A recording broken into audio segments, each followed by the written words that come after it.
7 players who probably regret leaving Celtic. Gary Hooper. Gary Hooper probably thought he was paving the way to international stardom when he moved to newly promoted Norwich in 2013. After 82 goals in 3 seasons for Celtic, he obviously thought he'd be a success down south. He scored 6 goals, got relegated, and is now enjoying life on the Sheffield Wednesday bench. Hooper has recently stated that he should have received an England call-up while at Celtic. Gary, considering you're barely cutting it in the Championship, I think it's fairly evident that no, you shouldn't. Liam Miller. It was written in the stars, Roy Keane was going to be replaced at Old Trafford by a fellow Corkman. Liam Miller did arrive at Man United in 2004, but everyone quickly realised that the club had made a huge mistake. He played only 9 league games for the club before Keane himself signed him for Sunderland. His last cap having come 8 years ago and currently playing for Wilmington Hammerheads, he must ask himself what happened. Georgios Samaras. Arguably Celtic were the only club that allowed Georgios Samaras to flourish. Now whether that just shows how weak the league is, who knows, but the fact of the matter is the Greek scored 48 goals in 6 years for the club. Considering goal scoring is not really his thing, and yes, I know he's a striker, that's not too bad. What is bad, however, is what has happened to his career since leaving 3 years ago. He's played for twice as many clubs as he's scored goals in the last 3 years, and is currently wasting away in the Spanish second division with Real Zaragoza. Adam Matthews. Adam Matthews might have thought he was moving to the next level when he left Celtic for Sunderland in July 2015. He made his debut in a 4-2 defeat to Leicester, picked up an ankle injury, and was never picked again. Well, that's 2 million they'll never see again, and considering he's on the Bristol City bench, that's almost definitely a promising international career for Wales, flushed down the toilet. Aidan McGeady. When Aidan McGeady broke onto the scene under Martin O'Neill some 13 years ago, the kid was going to be a superstar for both club and country. Well, after leaving in 2010 for Spartak Moscow, the Irishman has flattered to deceive. Having failed at Everton, the Irish winger is currently on loan at Preston North End at the age of 30 years old, and not even the presence of O'Neill as Irish boss is enough to get him in the international team. Shaun Maloney. Now fair enough, Shaun Maloney has done alright since leaving Celtic in 2011, but he's openly admitted regret at leaving Scotland for Aston Villa in 2007. The 24-year-old midfielder played just 30 times for the Villains, scoring 5 goals before quickly being returned to centre within a year. Ramon Vega.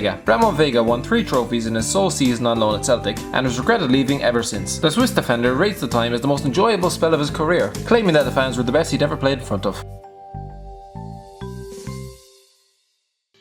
Thanks for watching. Don't forget to like, share and subscribe.